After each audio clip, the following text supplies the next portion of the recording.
All right, looks like we're live. Hey, it's Steve, Terry, and Phil. We're just getting ready now for the podcast. We'll get started at 7:30, but we're just doing our sound checks and shares and all that kind of thing. So thanks for joining us tonight, and we'll be here just with you shortly. Yep.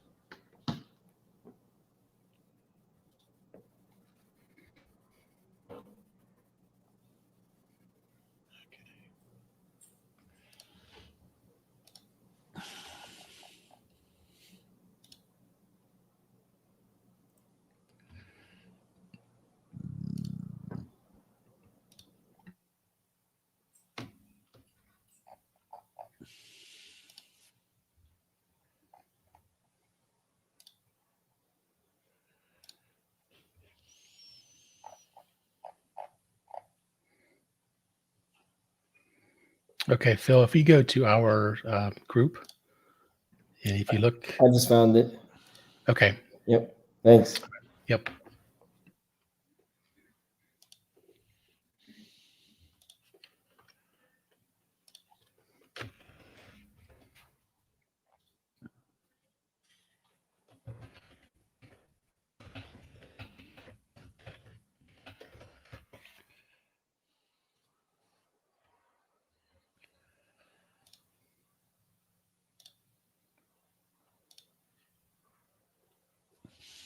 Okay.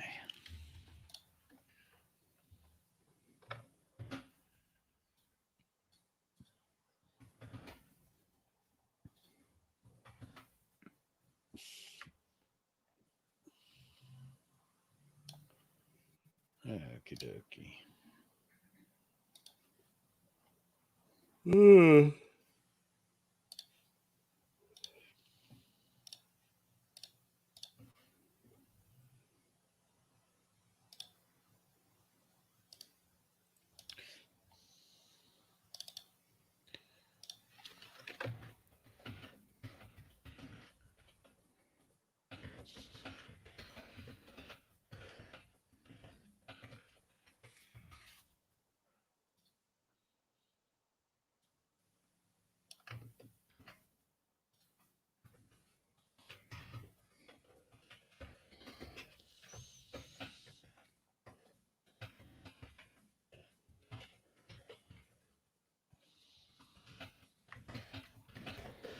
Dan, how's it going? Good. Let me see. Oh, well, Matt should be here soon. Well, he better be here. Yeah, I don't see him. Yeah. He was doing his obedience training. Yeah, story of my life.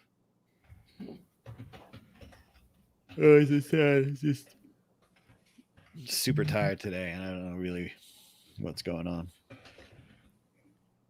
So.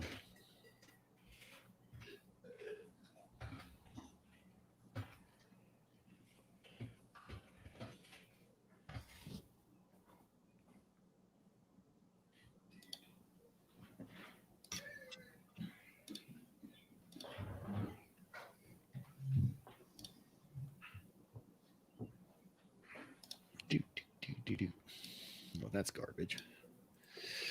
Okay.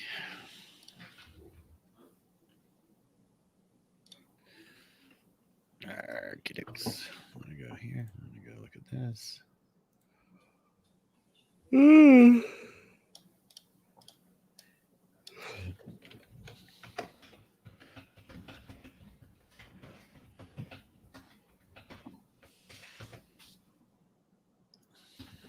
Okay, our podcast links live in our bio on Instagram.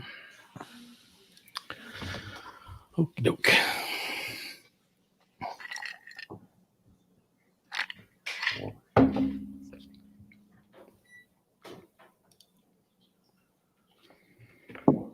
Hey, Jonah, how's it going? Phil? Not Phil. Dan Bramer.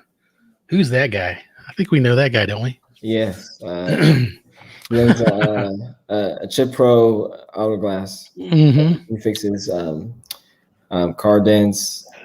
Yes. Windshield repairs. Yep. Mm-hmm. Yep. So John can join too. So we might as well just have Matt and John and Phil, me, and then you. Okay. I haven't heard back from John yet. Nope. He said right here, I can join. Restroom break. Oh, And Matt's running. He's got his computers being slow. That way, there's enough people in case I have to exit. okay. So, just so you know, Phil, I have a heart condition. So, today is something that's just weird going on. My heart rate's kind of high, but it's not super high. It's like it goes from like 73 to 100 beats a minute, which is standard. But I've got heartburn like crazy today. So, and I'm really tired. So I'm kind of like, what the hell? But, Yeah, it's I can definitely understand that. I can definitely understand. Definitely take care of yourself first. Yeah, it's a minor heart condition, so it's no big deal. I mean, it's not like the end of the world, but it makes you panic sometimes when shit doesn't go right. You're just like, what the hell? Yeah. And so, but yeah, I told John to come on in, and then Matt will be here, and we'll rock and roll. That works. Yeah, so everybody listening, yeah, I'm gassy and belchy today, so get over it. If you don't like it, I just don't care. That's how it is. Yeah, it's just really strange today. It's probably because I'm overly tired. That's why I was taking my temperature too, because I want to make sure I'm not getting sick and not developing something stupid. It's just dumb. Everything's dumb. But yes, the weathers are nice. The weather is good today, though it got a little nippy earlier. By me, it dropped. The wind picked up and it rained just a little bit. I'm just glad it's green outside. I tell you, ain't that great? Yeah, it's really good. Yeah, I actually did. I drove down because I live right by Morrison Road, so I drove down there, went through Morrison, and then one up to Kittredge. And then through Evergreen, and then I was going to go the long way, but I turned down and I went down, headed towards Mount Evans, turn off, but I decided not to go there, and I just went down. But everything was really green up there. It was really, really nice. That's peaceful. I love it. Yeah, it really was good. I'm excited to go for some more cruises this summer. Yeah. You see, yes, this is the perfect time of year too, man. Right now it's great because it's not overly hot. And when you get up there, it drops to about like 60. And it's really good. It's really, really nice. But here's John. Hey, John. John. Hey. What's up, John? What's going on? How are you guys? Not much. How are you? John at Race Colorado HQ. All right. Nice. Steve drinking Coke Zero, soon to be going to the bathroom. Hey. Just saying. Hey. Just saying. That's great. All right. What's that? Let me just do this one more time.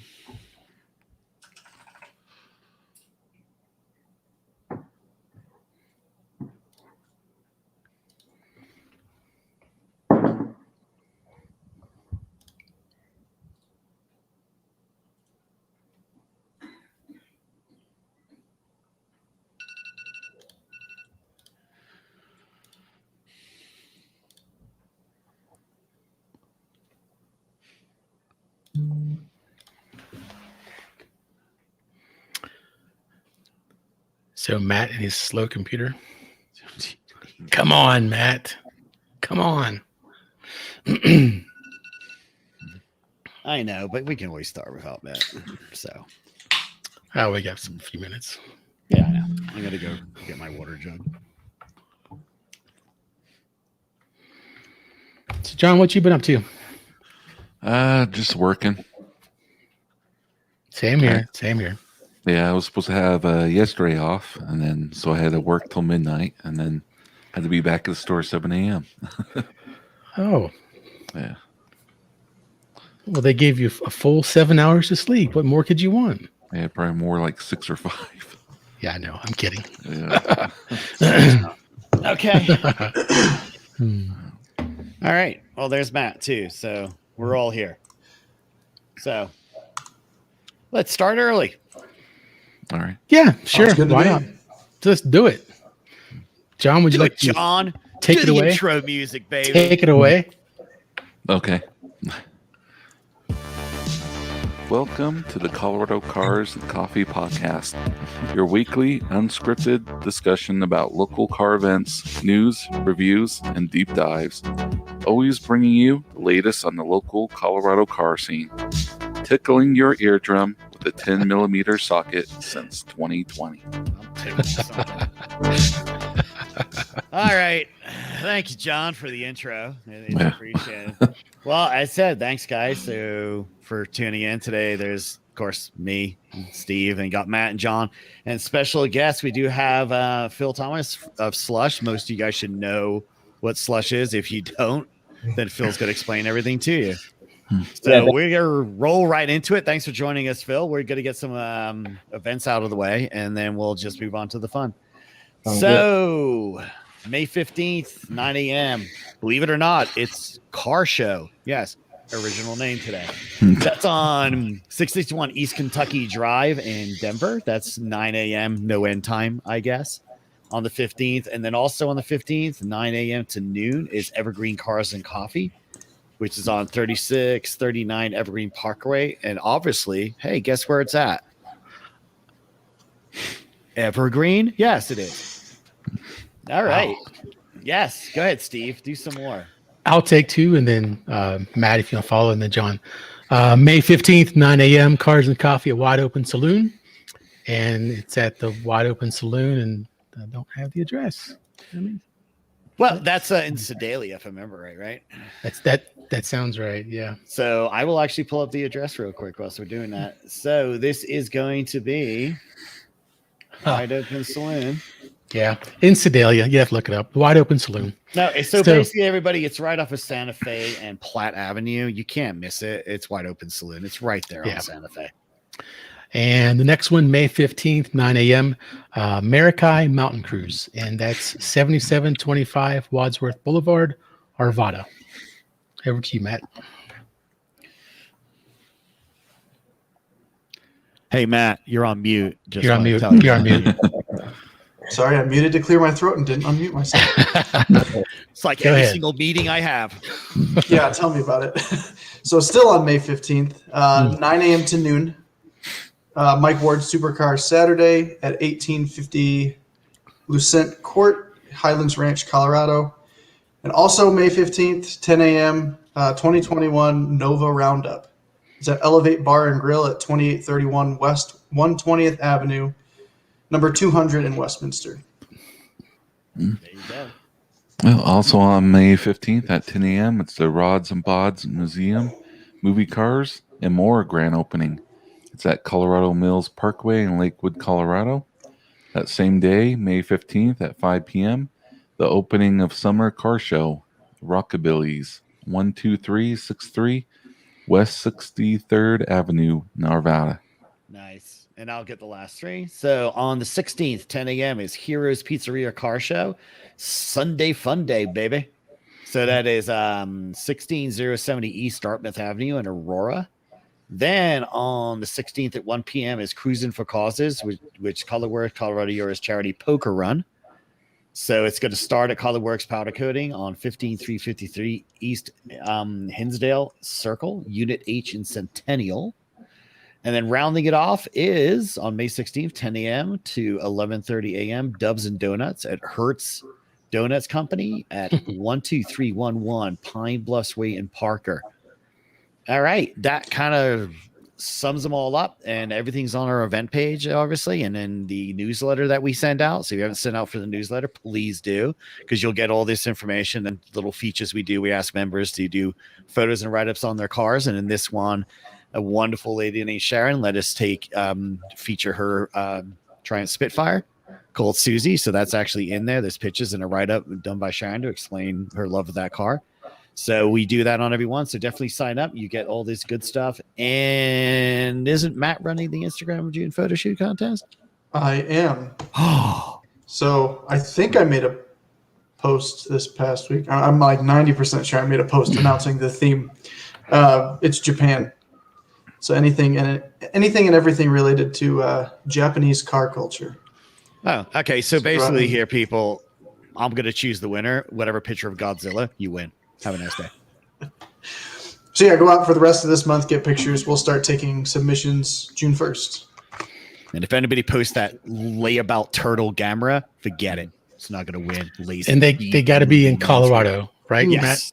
Yes. Yes, it does have to be in Colorado. So flying to Japan, while near impossible right now, would not get you qualified for this photo contest. There you go. That's So beauty. in Colorado, JDM in Colorado. In Colorado, kids. Gotcha. In Colorado. Gotcha. Can't be anything else, and we will And check. that starts June 1st. Yes. Yes. All right. Nice. All right. Well, that's everything right there. So we might as well just introduce Phil. So All right. here's Phil. So Phil runs group. It's Slush. They do a lot of meets over the weekend, cruises and meetups and place to place. So very big group, has grown enormously in the last couple of months. Well, actually, about a year now, Phil? I think you've been running this. Yeah, a little over a year. Yeah, Wow. It's really grown. It's grown so much that there is an event at PPR. So we're gonna let Phil explain everything, what Slush is, and where it all came from, and what that event is going to be. So it's all yours. I appreciate it. Well, Slush in general is for all car enthusiasts, and on this event in May on 29th, the Motorsport Festival. The vision of this event was for all of Colorado to come together again and, pretty much get on the same page, one accord, but on a accord of, having fun and being able to experience, what we all enjoy, which is cars together. So what you'll notice about the event is, there's drifting, there's drag racing, there's roll racing, there's a burnout pit, there's a car show, the whole 9 yards. So it's built and meant for everyone to come and just have fun. And, it's friendly competition. The drag races will be grudge style. So if you have some friends and you want to compete with them, feel free to do it. Or if you just want to have, some competition with some of your peers around you that you may not have met before in the car scene, that's the opportunity to do so. And then also we do have some great influencers coming out to the event. So it's going to be great for the Colorado car scene because this is something that we want to continue on a year-to-year basis and continue to grow it because Colorado has great potential in regards to this car scene. And there's just so much more to it. And as you guys know, Crispy Media is going to be coming to the event as well. Crispy Media, he's pretty well known for doing, 4K video shoots on, massive events. So this is a great time, to put, Colorado's face, more on the map and, show people, that Colorado does have a great car scene. That's excellent. So Awesome. how do we go about getting tickets, etc.? Yeah, if you guys want to get tickets, you can go to Pikes Peak International Raceway. You could go to their website or you can actually go to their Facebook page. And then you'll find the link to the event, and the link will be posted in that event details. And then also it's going to be posted on their website, and then it's also posted all over the Slush page. So if you don't follow Slush, go ahead and type in Slush on your Facebook search bar, and you'll be able to find it. Do you have it on Eventbrite too, if I'm not mistaken? Yes, it is on Eventbrite. That's where the ticket links will lead you to. Right. So also right here, kids, if you want to see, this is the Eventbrite, but it's definitely on our event tab as well and on Slush and everything like that. So there you go. It's going to be a great time. I'm really excited for it. Yeah. And Phil, that runs all weekend, so it's Saturday and Sunday, or is it Friday, Saturday, Sunday? What's the Actually, duration? Yeah, that's a great question. It's going to be all day long, so it's going to start at 7 in the morning, and then it's going to finish at midnight. So it's going to be fun, full day of action. So definitely be ready. Definitely show up. And that weekend of events in general is going to be a fun weekend. So definitely support your car events around you. Nice. So you all should go, definitely, because you got to have some drifting, some burnout pit. I'm just curious how long that's going to take for tires exploding. You Not too guys many places do burnout pits anymore. You guys Yeah, I got fireworks? How are you doing that? How are you getting that set up? Yeah. We were going to have fireworks, but we do have another surprise in store. So Okay. we don't want to leave details on that. But fireworks will be coming to the next one. I promise. Okay, that's great. That's And something. you do have a dyno and everything as well, right? If I'm not mistaken. Yes, we do plan on having a live dyno. That's really good. There's going to be lots of great vendors there. So Right. What are some of your main vendors that they're showing up? RevHard is definitely a key vendor. They sell right-hand drive, vehicles. They specialize in, the JDM scene. And then also Auto Wash will be there as well. Auto Wash is a huge sponsor of ours. And then MSpec will actually be controlling the open drift portion. So definitely, go check out these vendors, get to know these people because they're great. They're great. That's really good. Nice. So moving away from like the event. So what was your impetus to start Slush for you yourself personally? It's honestly very simple. It started with the concept of going to get boba with some friends. Yes, that's what I remember how it started. Yep. Yeah. And essentially everyone there had a different car and we all came from different backgrounds. And I'm a huge believer in people are like the most important asset in this world. So like getting to know people, building relationships. Something common that we all find is cars. And I wanted to keep, that momentum going. And, it pretty much stemmed from, what I believe in. And I always ordered a Slush drink. Okay. All right. So that's where the name I comes was from. wondering where the name came from. I was trying to figure that out. I didn't put two and two together. A self-serving promotion. By I was- everybody. Yeah, But that's very cool. stay tuned because there's a restaurant chain called Happy Lemon. Sometimes we do have meats there as well. Right. We're going to have a specific slush drink available for everyone. So. Look at that. Look Look at that. Look Nice. at that. There you go. That's good. Because I know, I've only done one, and it was very early when you would cruise around, make multiple stops, and end up at Red Rocks. Because as I said, I live right off. I live really close to Morrison Road. So for me to go to the Red Rocks, and even at these early stages, it was still a lot of people. But I think what the fun part was, you could go stop to stop and say, well, I'm done, and leave. And it never diminished the actual numbers. There was always people that would say, well, I'm going to meet everybody at this stop and then go here. And so, oh, well, I'm done at this stop. So I think that concept was very interesting. I know it's been done before. A lot of people do it, usually at night, but I like how you actually did it daytime. This is where we're going to go and have fun and hang out. So that's really good. So did you ever think when it first started, it was a couple of friends getting boba, that all of a sudden you could be holding an event at PPR and going, oh my God, what have I done? I will say I do have a heavy entrepreneurship background. Right. But it was not necessarily a goal of mine. But like I said, like when you start meeting, people and like-minded individuals, you start having, a good team. And then, some of you guys have, similar ideas and, Yes. And then, the potential, Colorado has and the impact it can have for the scene is really what drives us more than anything. So, you take a couple of people and they have the same motivation, the same goals, the same outlooks, and you get to Slush the Motorsport Festival. Right. or as you like to call it, Slush the headache. Yeah. Slush the headache. Yeah, I know, because Steve and I have done a couple of events, and it's just a rolling headache of organization, vendors, setting things up, getting this, getting that, food trucks. Can we get this place? Okay, we can't. Oh no, we got to change the place. Do we need volunteers to run things? And yeah, like a constant list. And then when it's there, you really don't enjoy yourself. I mean, I know some people think it's like, oh, well, it's going to PPR and it's all these things. And I'm sure Phil's going to have a great time. Phil won't be doing any of that. None of it. Phil will be going around making sure everybody else is happy. Yeah, that's very true. That's very true.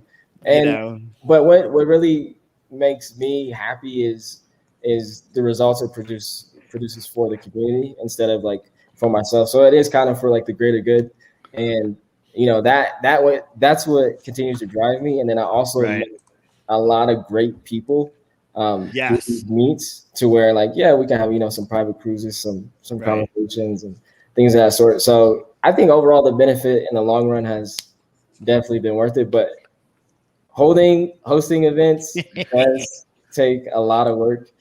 So I do appreciate when people come out to our meets and they do show respect and they make sure everything is running cordial because they have that ownership mentality as well. Yes. Slush is not only for us, it's for everyone. So yeah, having that ownership is really important. And Terry brought up a good point about volunteers. Do you have volunteers for this event? Or are you seeking volunteers for this event? Yeah. Not for this event, mainly because I want everything to go smoothly. I want everything to run perfect. So it was just easier to, pay like about to learn a lesson. So basically, it's when you have car enthusiasts as volunteers, they're really into cars. But when you have they don't volunteer.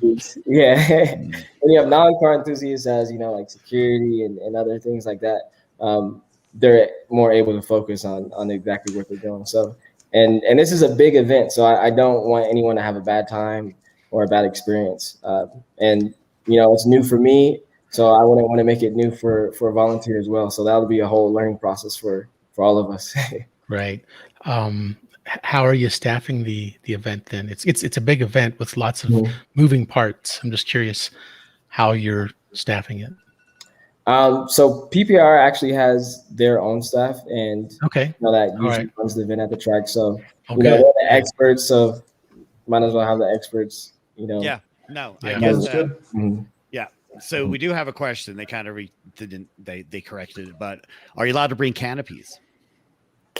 No, I would say no. Okay. So there we go. And the reason behind it, I mean, I would love for people to bring canopies, but there's just so much going on at the facility at once that there would be no room to really put a canopy unless you're going to be in the parking lot. Right. Exactly. Yeah. So now if somebody, because I know you have the car show. So if somebody is going to go to the car show, set up their car, is there like a restriction on like a canopy for them so you can sit under it and not get blazed by the sun? I think where that general question's coming from. Gotcha. They could full send it. Okay, perfect. So if you are, going to show the car in the car show and you got a canopy and you want to get sunburnt and end up like a lobster, then bring it. Yeah, you'll definitely see me out there with an umbrella. Yeah, exactly. Raise your hand if you in sunlight I always turn into a lobster at these events. Every time. I did Dave Lowry's cruise in my Miata with the top down and ended up getting absolutely roasted. That was a couple weeks ago. I can't do it because the next couple of days I'm tired, exhausted. Yeah, you see. Yes, that's great though. That's wonderful. And I will say, because you also brought up the point of like on the slush cruises that there's a lot of respect. Which I have witnessed, and I have gone and seen some terrible things in my life at car events. And I will say that it is very well behaved, very respectful. No matter what, you're always going to have something. You're going to have somebody who'll do something. But the fact that slush is not linked to that level of behavior is a testament to you and a testament to everybody who goes to slush, because they want to keep it. They know a good thing. They want to keep it going, and that is a really good thing. But it is a difficult thing. I mean, that. I know that. All of us here, I think everybody knows how hard that is to maintain that level. So, have you really ever like looked at that side of it with the events that happen at Cars and Coffee events sometimes, of just going, okay, what do I do? I mean, do you reinforce the rules with them? Do you have a little pre-meet and say, hey guys, this is what we're going to do? I mean, what's your usual plan? How do you go about that to kind of keep that respect? I think it starts with, treat people how you want to be treated. And of course, we always lay the ground rules of, no burnouts, no revving, but, everyone knows that. And I know everyone knows that.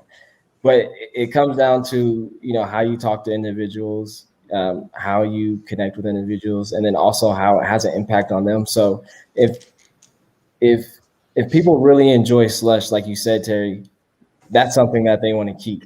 So that's something that we have to maintain is, keep slush enjoyable. And that plays a part of, what people are at slush. When you have a bunch of good people at slush, you're going to have a good turnout. You're going to have, you're going to have that domino effect of results. And there's people that, I don't even know personally, and I'll see them step up and say something to someone, when they're not doing, what they're supposed to be doing. And I think that ownership mentality just has carried, because you could see it throughout our whole team as well. We love cars just as much as everyone does. I like to drive fast. I like to have fun. That's why we're having this big event at PPIR. But in order to keep those things, there's a place and time for it. And that's exactly. Mm-hmm. Excellent. That's really good. And I know how difficult that is. So, it's always runs in your back. But again, to reiterate, I've never heard anything, and I know they're fun to do. They really are. So, if you guys have never done a slush, you really should, because it is fun, and especially it goes up the Red Rocks. Because, I haven't done that one yet. I need to do one of those. Honestly, definitely check out this event on May 29th. Yes, definitely sounds do like that. I'm gonna be out of town. It sounds like a grid life kind of event, sort of. So it's sounds for really Colorado. It's definitely for Colorado. Yeah. And when you guys actually see the setup of, it's gonna be ridiculous. Everything is gonna coordinate all in one, and it's gonna be good. So before we went live, Phil was telling us he expects to be up about 48 hours straight that weekend. So I believe it too. If you're going to be organizing this thing and watching all the different details, you'll be up a lot. So I've run some charity events that weren't nearly as big as this, and you come down to those last few hours, and you're just like scrambling to get things done. And do you drink coffee, Phil? Even excitement can get me too. Yes, it'll prevent you from getting to sleep. Just laying there in bed, like go run around the block, take a hot shower, and get some sleep if you can. Exactly. If you can. Exactly. Yeah. That's their solution. Is that just take some Benadryl and Right. and you're done. Well, we don't want him sleeping through the event. So no. He just takes it the night if you before. guys disappear, I'm taking a break. Where'd Phil go? Where'd he go? Just remember the good old days, like the night before Christmas, where you couldn't sleep and you found a wonderful NyQuil. Just take a couple of those.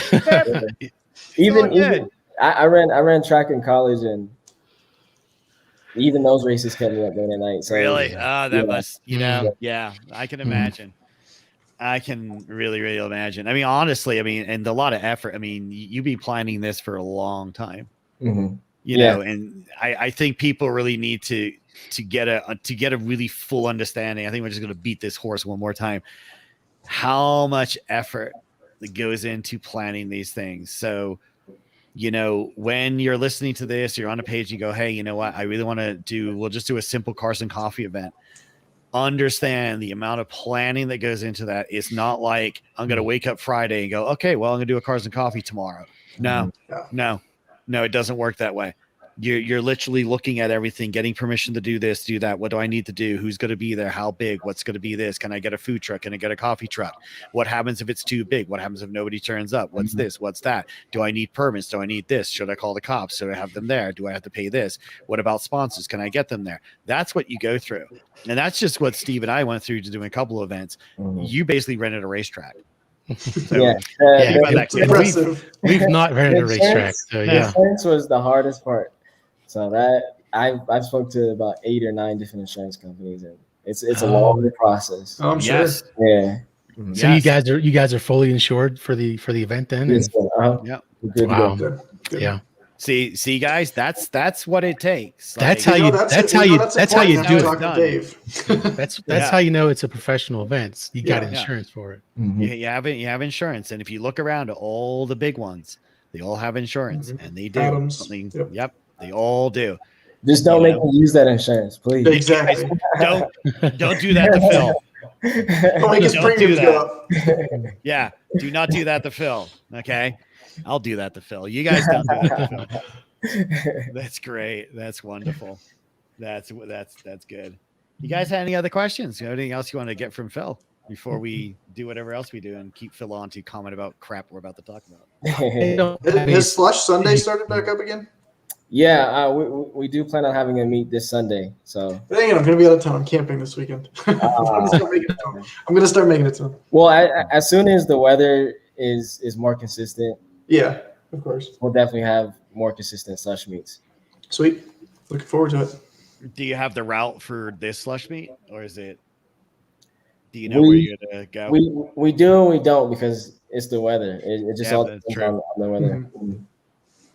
But I am wanting to do a really long cruise, so definitely expect that at one of our next slush meets. Nice, Sweet. excellent. Yeah. All right, so that's really good. So is it me, guys, or does Steve kind of lock up? Because Steve, yeah, he fucked up a little bit. Yeah, he's grainy. My connection is unstable. And okay, so I do want to say if Go ahead and continue. oh sorry. So Steve has connection issues. Everybody. So Go ahead, we're Phil. gonna ignore Steve right now. I've got right. I've got issues. That's right. Yeah. Yeah, if you guys do ever have any questions, definitely don't hesitate to reach out to me or Chris Carey.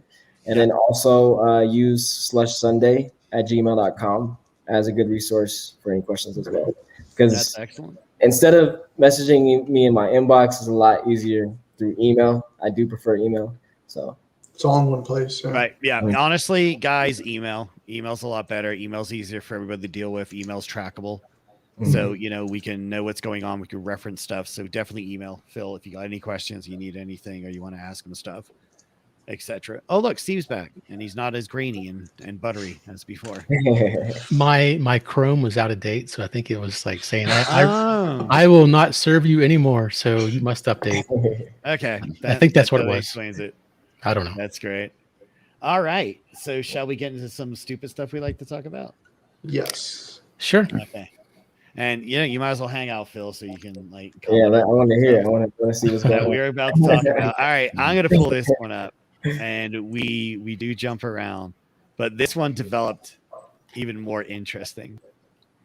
So we all read about the Tesla Model S crash when it was on autopilot. Which one was this? I mean, I know. This the guy in the back seat. Okay, yeah. See, this was recent, wasn't it? Yes.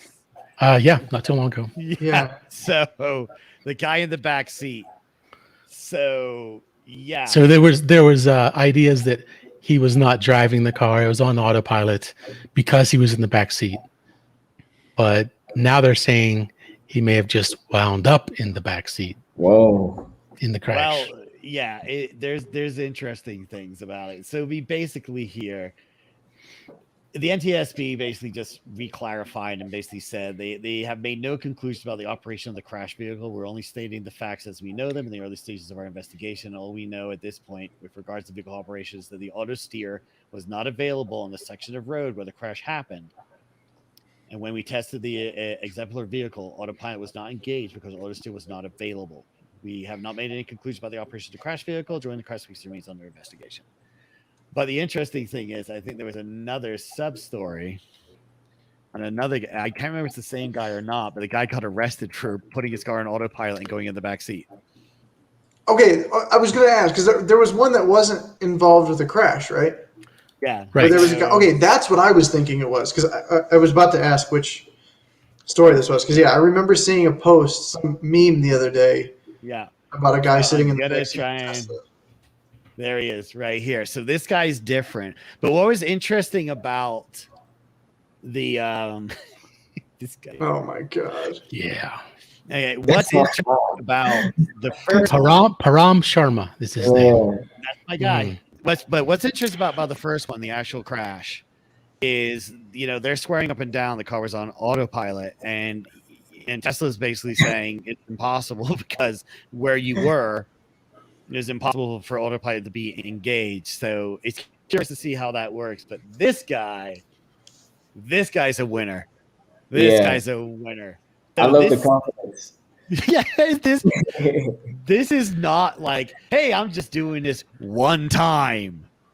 He's done this before. Yeah. He has done Oh, this. it's even better than that. Yeah. After his night in jail, he gave an interview, said his driving isn't dangerous, and he boasted that he got home from jail by doing the same thing by riding in the back seat of the car. Yes. Oh my goodness. Wow. Some people just really cannot go without posting their crimes online. Right. Well, nobody can, but this Yeah, guy I don't understand the purpose. No, I mean, it's just, some of it's showboating, and some of it is just complete ignorance Yeah. of what the pilot feature is. And then there are some people that say, well, Elon should rename it, Tesla should rename it, and so for autopilot, because people think it's a real autopilot. If you're that stupid, Yeah. no, we don't need to rename it. Okay, enough of renaming things or putting labels on shit because people did dumb things. Okay, like honestly, I give you, there's great examples of stuff where you look at and just go, yes, there's a warning on ammunition that says do not put into a fire. I have to be told somebody that. has. Because somebody has. Somebody has. Now, Because somebody had, and then they lawyered up and said, well, you never told me not to. Right. There you go. The mentality is, you know what? What's a great idea? I know, putting gunpowder, an explosive, on fire because there's no way it's going to go off. No way. But like this is just a great example of, I think this guy is a combination of, I can post this stuff on YouTube and everywhere else and get famous and try and make some money off of it, and absolute ignorance about what he's doing. Yeah. Just the amount of people he's put into danger. But hey, he already did it again when he left jail, and I'm pretty sure he's going to go back. I'm pretty sure he's got to go to his court hearing. So I think that this could bring up stuff like this could bring up an interesting, but as vehicles become capable of these autopilot features, can car companies disable it for certain people, or the state for that matter? If you get a ticket for something like this, I hope so. Should the state be able to go in and say, yeah, your autopilot capabilities are being disabled now? And I think that's where it's leading to. I think it will. Because if this is what you're going to do, then you have to regulate it. Yeah. And driving is already regulated because technically you're supposed to be able to prove competency behind the wheel. Mm-hmm. This guy's proving incompetency in the back seat. Right, but this is something that like taking a license away isn't gonna. No, it's not. But this is where you basically disable the car. It's like it's over. Matt, why does he need a license? He's not driving. That's what I'm saying. Obviously, taking away a license is not going to hinder any of this. That's what the future holds. So here's a quote from the dude. Elon Musk really knows what he's doing, and I think people are tripping and they're scared. Oh, right. God. Well, they should be tripping and scared because it's autopilot. It's not full self-driving there, buddy. That's all it is. It's just this guy's great. I love this guy. Phil, what is your feeling on this guy? I really don't have an answer for it because I don't know how do you get from that point of how do you even get to that point in your life where you even think of something like that? Right. Yeah, where you think this is a good idea. I don't know. We should do that for TikTok, right? Is that what we should do? Oh, God. Even for my own safety, Right. Yeah. For my own safety. That's pretty crazy. YOLO, man. YOLO. He is so So I don't know. I definitely wanted to lead off with that gem right there. That was a good that was a good one, Terry. Yeah. Just wanted to. I'm just curious about the first story. I do want to see, with these crashes like that. I mean, there have been crashes where people are supposed to be on autopilot, and then sometimes it's this and that. I'm curious what the NTSB comes up with. It's, to say, yes, it was this or that he didn't have it on here and he thought he had it on there and that's why he took his hands off the wheel and all those kind of things like that. I'm curious, but all these lead to an end conclusion, which is essentially here, all this will be regulated. There'll be more rules. Absolutely. There'll be more. Does anyone here know, does Tesla or anything, I don't know of any other car manufacturers that have an autopilot feature, but does anything, is there anything in place like a black box? Like what airplanes have, where they can go in? Well, independent parties can go in and review. Well, cars do now. Yes, Yeah. cars. Yeah, you can pull a lot of information from the new cars. Okay. You can pull speed and all. So basically, when they do crash investigations on the modern cars, they can actually. It wasn't like my day of the 80s where they would come out and measure the skid marks and figure out how fast you were going based on the length of skids. Now it's like literally just download the information. Hence, like when Tiger Woods crashed. Yeah. Okay, that's a good They example. just pulled all the information out of there and basically said, "Well, we know." And now somebody going, "Well, I don't understand why he wasn't charged." Because he didn't lie. Yeah. He basically said I was speeding. It goes a long way. Yeah. Goes a long way when you tell way. I might or might not relay a story of my youth when I crashed a Camaro into a tree on a rainy night when the electrical system shorted out. And maybe or maybe not, I had way too many beers. Nobody will know. Because the cop asked me straight out, "Have you been drinking?" I said, "Yep." And he goes, "Well, today's your lucky day because I'm not going to arrest you." And I go, "Well, yeah, that's good." I've had friends get out of DUIs like that. But that was the 1980s, guys. The 1980s was a way different world. Okay, the DUI was a pain in the ass for a cop. It was. Sometimes they're just like, screw it. Now, no. Now you're screwed, and so it should be. Yeah, right. That's the thing. But yeah, I mean, when you tell the truth about an accident or stuff like that, it goes easier because they just want to know. Like what happened? Well, I was doing this, I went too fast and this happened. Okay, well, that makes sense. It's when you start bullshitting, this is what happens. But yeah, so I was really, really curious about that. So so there was that. But there was another news story and I was going to talk about it, but I can't find it now, so we're not going to talk about it. So should we just roll into the wonderful world of why Europe is a much better place to live? Yeah, I guess. Okay, good. So Europe, where I used to live, is a much better place to live than here. Because in Europe, we get cars like this. I'm we get so shooting upset brakes. about this. And here in the United States, the land of the minivan and the land of the pickup truck, you don't see And the CUV. wonderful things like this. Yes. Yeah. Look at this. Genesis G70 shooting brake. I see all kinds of Mercedes influence. I on was this. just going to say that, yeah. Oh, I yeah. thought it was a Mercedes when I saw it on the Car and looks Driver good. Yeah, I thought it was a Mercedes Instagram too. page. Yeah. Yeah. It's a good-looking car. Yeah. Wow. So They I are would they say- they are hiring the right people to design these things. Hyundai's doing it right. The fitment's on point too. It is. Yep. So right here, so this front end is almost Jaguar shooting brake. Mhm. Almost. Yeah, right. Now it's the same driveline as the Stinger, correct? Yeah, Yeah. it looks like it. Yeah. But the Very similar. lines twin right turbo, here. 3.3 liter V6. Yep. Now, Yep. these lines right here going down, on the hatch and everything, that's Mercedes. Oh yeah. That's so Mercedes. I saw it in the taillights too. It's really Yeah, Yes. the fun. taillights too, for sure. Yeah. Yeah. Oh yeah. It is looks sharp. something. Yeah, it really is. So it is. So it will come within Europe. So you all should move to Europe to get this.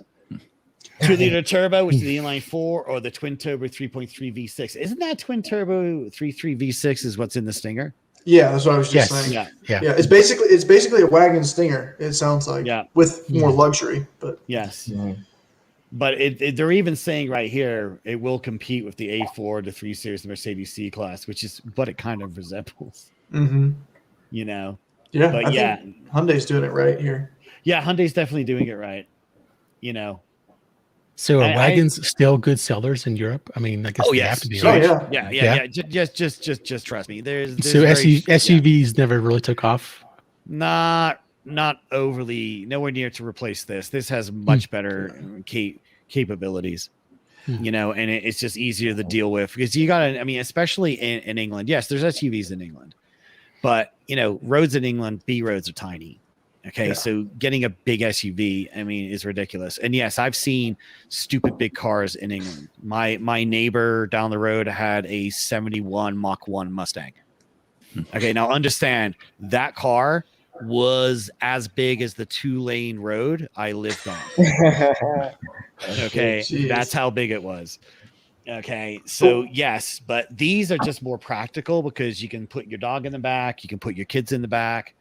You know, one thing I've picked up on being in some international car groups, like on Facebook, and seeing people from Europe weigh in on this type of stuff, they seem to be a lot more honest with themselves on what they're going to use their vehicles for. People here buy CUVs or small SUVs because they think they're going to, you know, tow a small trailer. All the time they end up towing it once or twice a year. Yes. They think they need all this clearance because they take it on a trail one or two times a year. Right. Exactly. And also like, and I will speak for England, you know, I'm going to pull this up and this will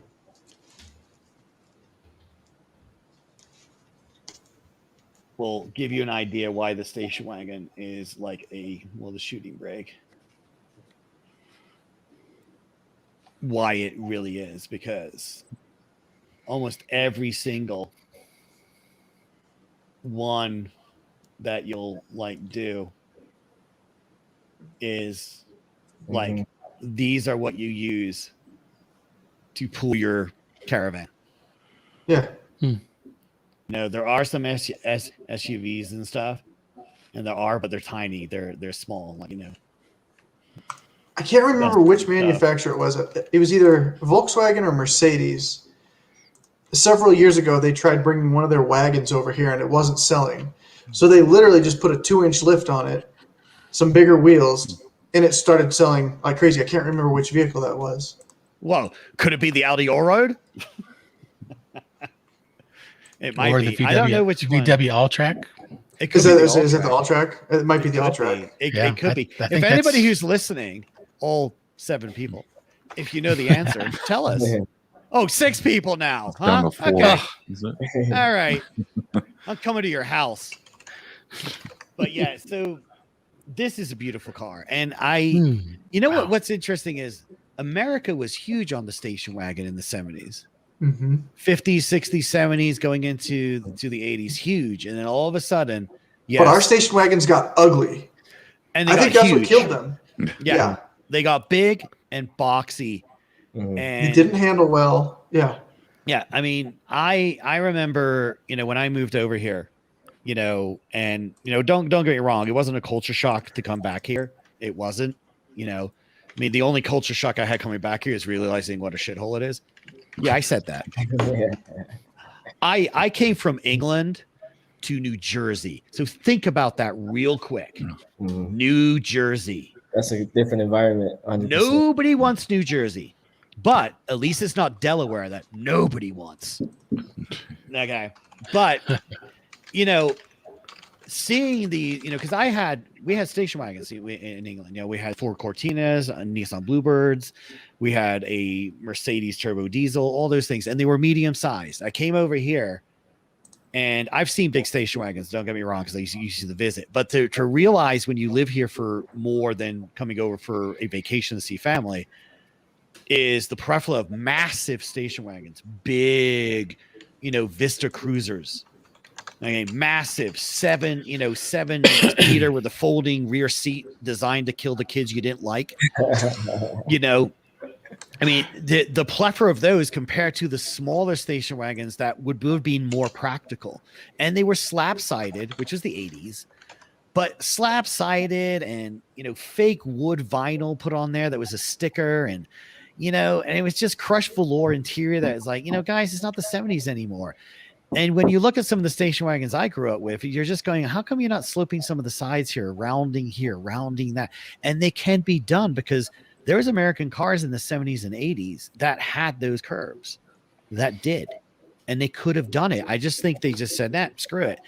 And I think that's the problem when you build cars off of a standard chassis. When you go, okay, this is what we're going to do. So all these 4 cars can be based off of this chassis and as much of the components as humanly possible to keep down cost. But that's what you do. When you're that big and you're pumping out cars, that's exactly what you're going to do. You know, but that being said, GM had Cadillac. So Cadillac could have put out station wagons that were more luxury and more rounded and curvy. And that's what I would have done. But, you know, but also the pickup truck out here is king. It's king. Oh yeah. So what SUV actually kicked off the decline of the wagon? Was it like the Ford Explorer was one of the big ones that really I took would off? say it wasn't the SUV. The SUV. The Pontiac Aztek. It was the crossover. Yeah, it was the crossover. No, you know what? Let's correct the timeline. So what killed off the wagon was not an SUV. It was the minivan. The minivan killed the wagon, and then the SUV killed the minivan to a point. But when I see what you're saying. right, because when Chrysler Dodge came out with the minivan, it was like, look, it's a minivan. It has a big sliding door. It's not a conversion van. It's a station wagon that's that's taller, has a sliding door, and easy to multiple get in, bench easy The to get sliding out door, of. for kids. Yeah. So that was the death nail right there. Yeah. And then the SUV came along, which basically said, well, if you don't want to drive a minivan. Yeah, because minivan's got a stereotype around them. Yes, Yeah. exactly. And I think there's more to the story as well. It was about gas mileage, like miles per gallon. Yep. And then the SUVs and trucks they didn't have to have as tough a standard as the car did. Station wagon is a car, so there was also the manufacturers themselves started pushing other things such as the SUVs and trucks. So yeah, That makes sense. I want to show you real quick what I'm taking on I'm coming up on a vacation pretty soon. So this is my car. Got off a Turo. So Golf all track. Yeah. It is the all track. I was waiting to say that it was the all track. This will haul the family up and around California. So looking forward to it. Yeah, that looks fun. And he says he's got upgraded turbos and stuff. I don't know. Okay. It says, I don't know if you can read that, but it says this thing is basically a wagon version of a Golf R. Okay, we shall see. It is a manual. It is a manual though. Ooh. Okay. Well, Awesome. if that's the case, that is basically a wagon version of a Golf R, then I am a version of a young man in an old person's body. That's true. That's And- what I am. Older version of I get 2,000 miles off this thing. Okay, so so you know what? I checked different rides. Right. Some were like 1,000, some were 1,500, but this guy had 2,000. Like, nice. okay. He's confident. He's real confident. Yeah. Fresh. That's the one of the things about Toro that kind of bothers me because people go, "Oh, you should rent from Toro; it's cheaper." No, not really. But I just really. I like the variety. Yes. I could have gotten a Toyota RAV4. No, you should have because it's the greatest car ever made. You're Is not Toyota RAV4. vegetarian. Yes, I could have. Greatest car ever made. 2004 but I Toyota thought this RAV4 would with be 5-speed just manual. Greatest car a little bit more interesting. So, went with this one. Well, yeah, you're right because We'll see. it's basically a Golf R. It's Golf R manual. They'll have fun. So yeah. Steve's going to jail. Steve will be in jail. I in, just hope it's NOCO. reliable. That's a Volkswagen. I hope the host is reliable. Yeah, no shit. That's the key. That's another point. Your Turo host has canceled your ride. Yes. Right when you Dude. get there. Dude, Yep. I'm on the flight. I'm on the way there. Don't Yeah. See, and don't He do wrapped this. around the tree the night Don't before do this because he to was me. Racing it like a Golf R. Yeah, so that's why I don't really do Toro. he seems pretty cool, but we'll Right. see. We'll see. I mean, I'm going to Florida in July, so I rented a minivan. Yes, sir. Oh, did you? A minivan. Well, let's be like 7 of us. Class, So classing it up. I have to get I have to do the old minivan. Oh, So it was cheap. It was $400 for like the 6 days I'm there. So we split that between 7 people. I don't have to really pay for it. And I'm a nice person with every single rental car I have ever had. I mean, Steve can testify to my love of rental cars. He knows. mhm. Volkswagen Jetta. Yep. That car hated me, and I hated it. So, but I am reading a little thing in here. But another demise of the station wagon is we got fat. Oh, that too. Yeah. We got fat. Oh. So we made bigger cars because we got fat. And the wagons couldn't get bigger. Right, Didn't want right. And so you can do the SUV and you can do all that. So there's many things to the demise, but I would like to see the resurgence. I would too. There's a lot of people that want to see at least it seems like there's a lot of people. Yeah. But I surround myself with other car enthusiasts. You're around other car nerds that like those things. Right. That's the thing.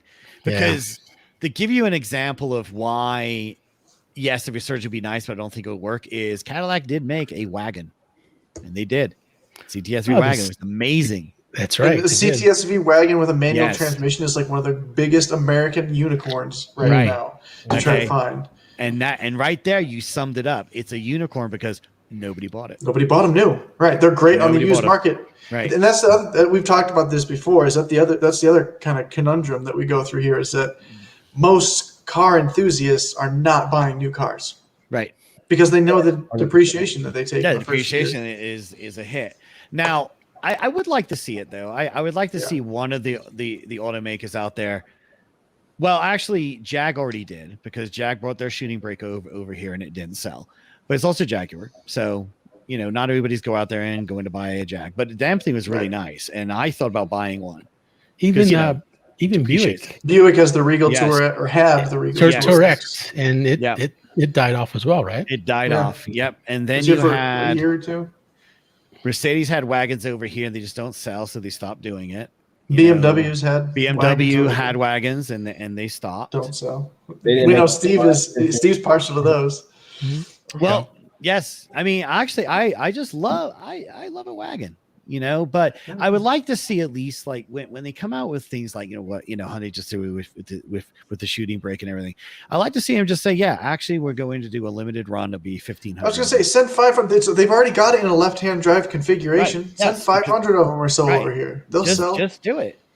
Or give you the option to buy it and have it built in Germany or wherever they're going to put it, or just buy it and have it shipped here. Let us, even if we have to cover the cost to import it, let us import it. Or just, and that way, yes, now there's import stuff because the car's not technically for sale here, so it has to meet blah, blah, blah, blah, blah, blah, blah.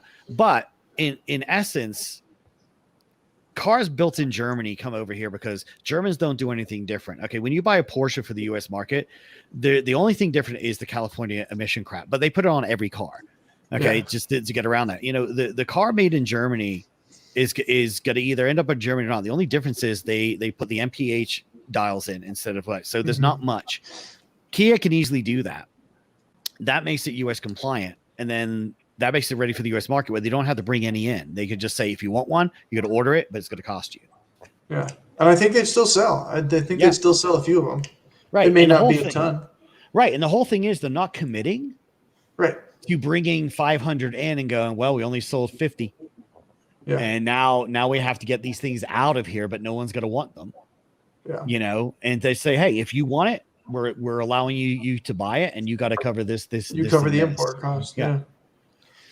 So that's my thought on it, to be honest with you. So have there been any other recent wagons besides R6? Which one? Oh yeah, the R6. They just didn't make enough of those. Yeah. So I think that's another special case because that's a high dollar. Mm-hmm. That's a high dollar wagon. That's a high dollar wagon, and they know because basically you're ordering it, and then it's getting shipped in, and so they did their old standard was that like 15 of them come over and they end up at dealerships, and the rest are going to be like, well, if you want one, you have to go and to Aldi and order it, and it gets built, it gets shipped in.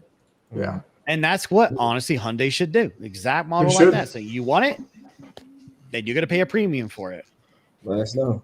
Yeah, And we exactly. tracked one down and hope to do a member ride video on one. So exciting. Yeah, exactly.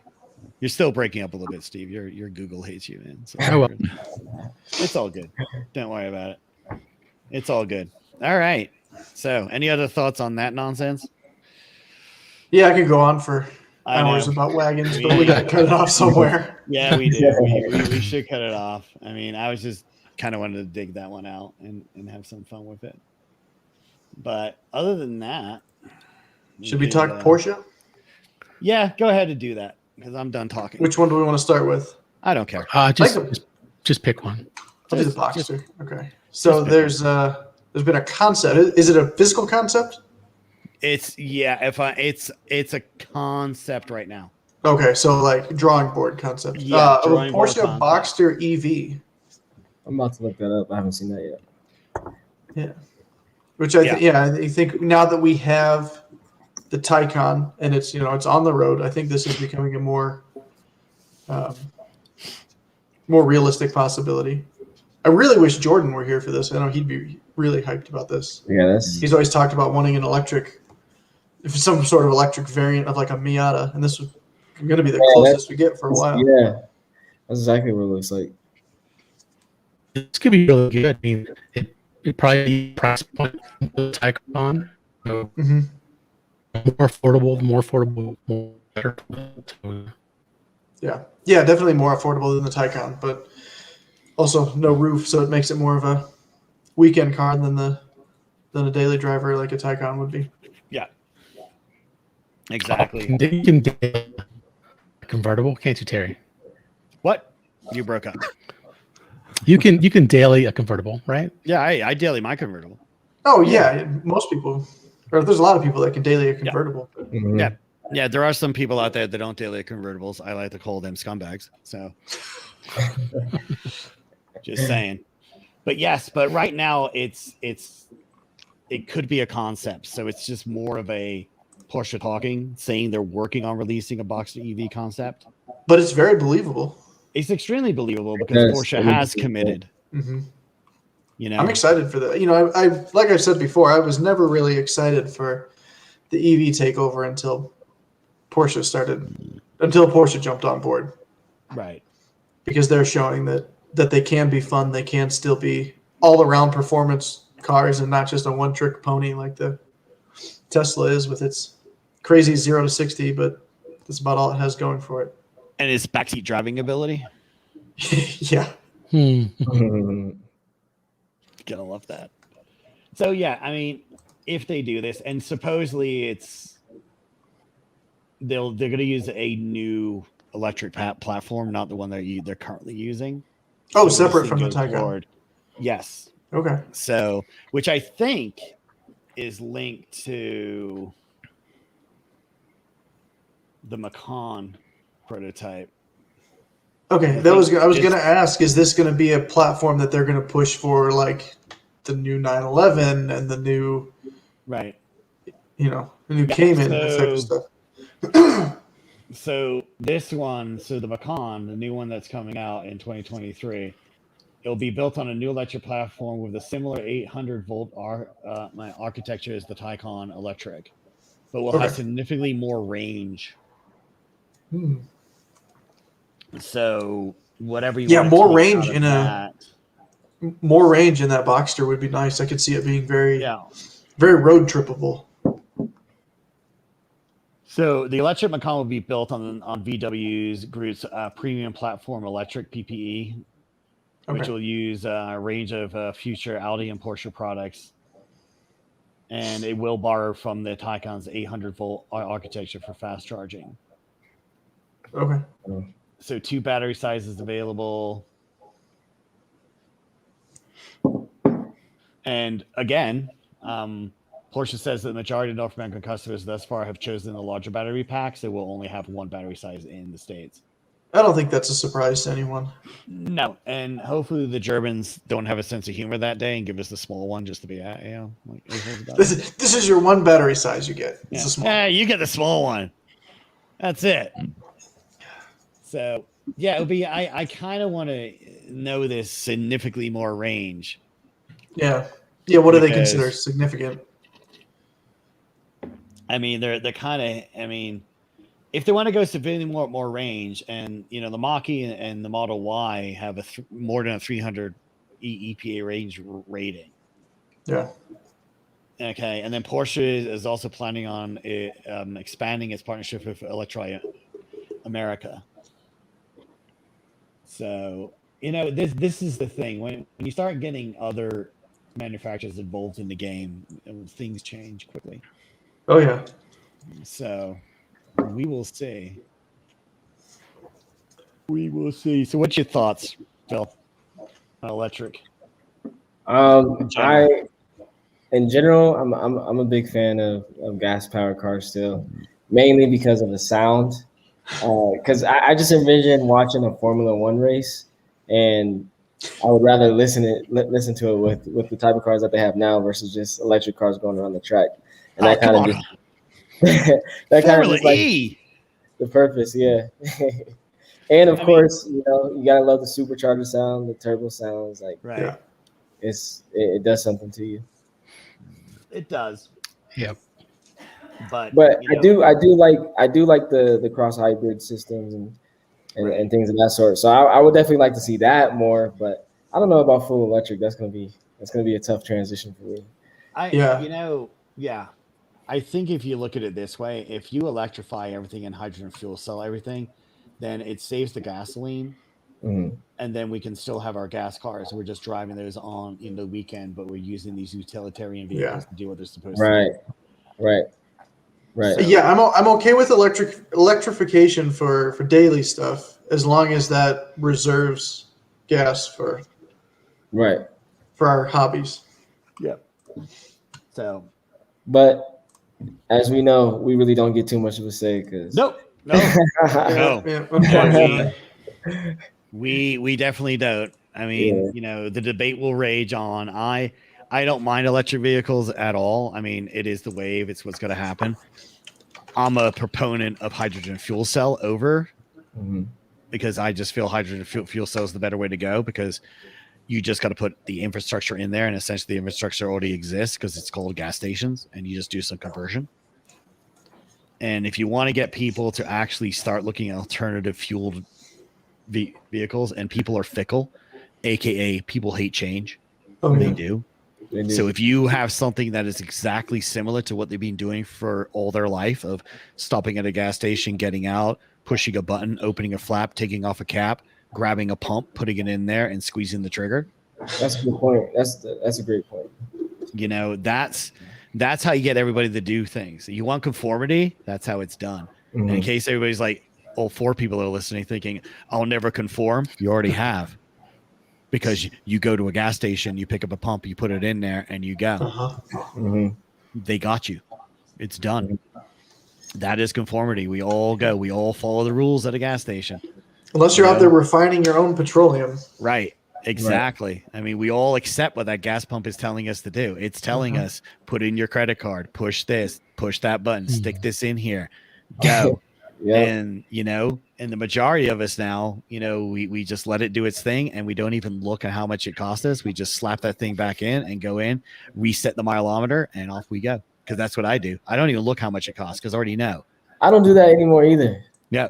You just know. You have to do it. This is it. Conformity at its best. So if that's why I like hydrogen fuel cell, for that reason, because everybody will do it, and it'll be the closest to what you had before. So, but we'll see. But if all these go out and we start seeing them more, and it starts affecting the environment, and things get cleaned up because they kind of need to be.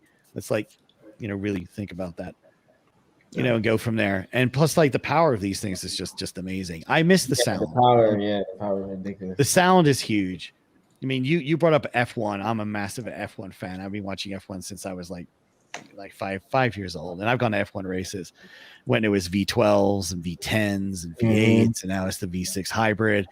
You know, I still love it. Yes, I miss the sound of a V12 because there's something about a small, displacement V12, like, It just there's revs to the moon. it just Yeah. revs up to 18,000 to 19,000. It's just, there's something about that. It's an amazing sound, but those times have gone and they're never coming back. Never. I just feel like the car is talking to you at that point, kind of. Yes, it is. That was the thing. But I think the newer generation that's up and coming now, when they're like 3 and 4 and 5 and 6 years old, they find these EVs amazing because it does make a sound. It's not the sound that we grew up with. It makes that, and it goes, and it's just the technology that's in there. So I think that cars create an enthusiast, and that's it. Now, if every single car was diesel, then we would scoff at the inferior gasoline engine that someone might have, because we're enthusiasts. It's, like a lot of Europeans do. yes, it has to be a diesel. Like, let's just say that route of the internal combustion engine went all the way down the diesel path completely.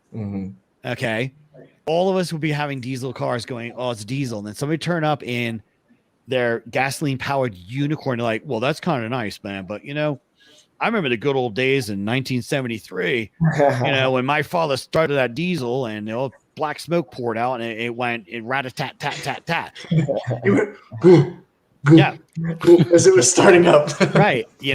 I remember on those winter days freezing in the car, waiting for the glow plugs to warm up so I could start the diesel. That's the whole thing. So it's the car that makes the enthusiast. So when this next generation, these 3-year-olds and 5-year-olds are coming, they're going to be enthusiasts. They're just be enthusiasts about EVs. And then us in my case, I'll be dead. Maybe, or in my 90s, I'm going to look at that and go to Cars and Coffee with all these kids who just pawn around things and just go, well, I do remember when there were gasoline and it made noises. And they're going to say, shut up, senile old man. Shut up. No longer do we fuel our cars on the souls of dinosaurs. Not anymore. Yeah, I think that's a really good point that, the sounds that we associate with performance are relative to what we grew up with. I've got an uncle that, thinks anything that's not a small block 350 Chevy sounds terrible. Right. But then, I've got friends that love the sound of a turbo 4-cylinder, and then, that's the sound of performance to them. Right. Exactly. Right. Yep. Right. I mean, that's what I grew up with. I mean, I grew up with straight sixes and English sports cars that made throaty little noises. And I also grew up with the hot hatch and Cosworth engines, all 4 cylinders, most of them. That's what I grew up with. My friend in England has like a Gen 3 or Gen 4, maybe it's a Gen 5 GTI that he bought new all those years ago. He's had it for like ever. Okay. And that's what he loves. He loved the GTI when it first came out. We were kids. We're like, holy crap, what is this? And this is it. So yeah, it is that. To me, it's like, it's what you grow up with. So this next generation is going to have these, and this is what they're going to love. Hopefully we go back in time though. Like, it'll be kind of cool to see, the newer generation enjoy the older generation cars, but they'll be electric now. So hopefully we can get back to at least keep the same body styles. Because futuristic styles are. I'm not a fan of the super sleek, smooth. Yeah. Mm-hmm. Yeah. We're seeing more. We're seeing more and more of those retro mod. Yes. Putting an EV motor in an old 911. That kind of thing. That's happening a lot. I think that's so cool. I like those. Those are pretty cool. Yeah. I can get behind that. The Cybertruck, I don't know about that one. Yeah, I don't know. Yeah. All right, guys, we want to wrap this up. Yep, we are going to wrap this up. So, all right. So Phil, want maybe turn it over to you. Any last shout outs for your event, and then we'll probably turn it over to John to call it a night. Close it out. I just want to say, please come out and support the event. It's going to be great, and I'm excited for what the summer holds. And I appreciate you guys. Thank you. Yep. Mm-hmm. Not a problem, Phil. All right, John, play us out. All right, here we go. Thank you, everyone, for joining us on our podcast. Find us in the local Colorado car scene by searching for Colorado Cars and Coffee. Well, it's time for us to grab our coffee and go. See you down the road, everyone. And that's it. Good night, all. All right, buddy. Have a good one. See you later. Yeah. Thanks, Phil.